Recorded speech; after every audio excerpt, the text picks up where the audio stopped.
fate of yet another police officer involved in the death of a black man has yet to be determined. The first trial of Officer William G. Porter, one of 6 police officers involved in the death of Baltimore resident Freddie Gray, ended with a hung jury and a mistrial.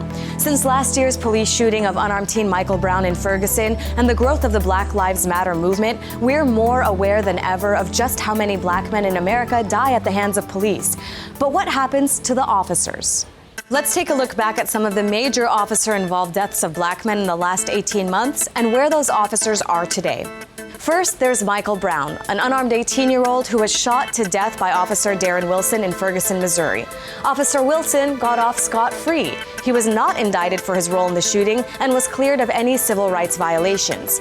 The Department of Justice later found the police department to have routinely used excessive force against the city's African-American residents, and the police chief stepped down. The month before Brown's death, another unarmed black man named Garner died on Staten Island after an officer put him in a chokehold, a maneuver that the police department had banned.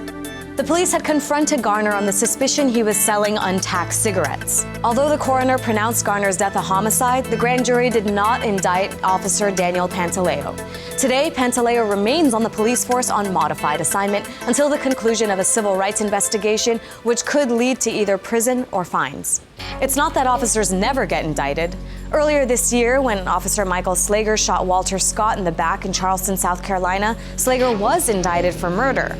Though Slager claimed he fired his gun because Scott had reached for the officer's taser, cell phone video showed there was no violent struggle. Officer Slager is now sitting in a jail in South Carolina awaiting trial.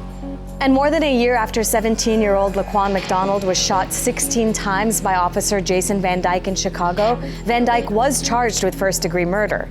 But it took 13 months for the dashcam video of the incident to be released, during which time Van Dyke continued to work for the Chicago Police Department. Today, Van Dyke is out on bail while he waits for trial. And because the charge of first-degree murder requires proof beyond a reasonable doubt that the murder was premeditated, there are doubts that the charges against Van Dyke will even hold up in court. There are so many more cases like these. Tamir Rice, Samuel DuBose, Mario Woods, the list of names is long. The national conversation has pointed to a broken policing system that favors those in power. So is there any hope? Well, Mike Brown's hometown of Ferguson is nearing a deal with the Justice Department to make much-needed changes in their policing system. Of course, those changes come at a high price, and it's still unclear if the city can afford to pay for them. So when will we make it a priority to fix our justice system to be fair for all?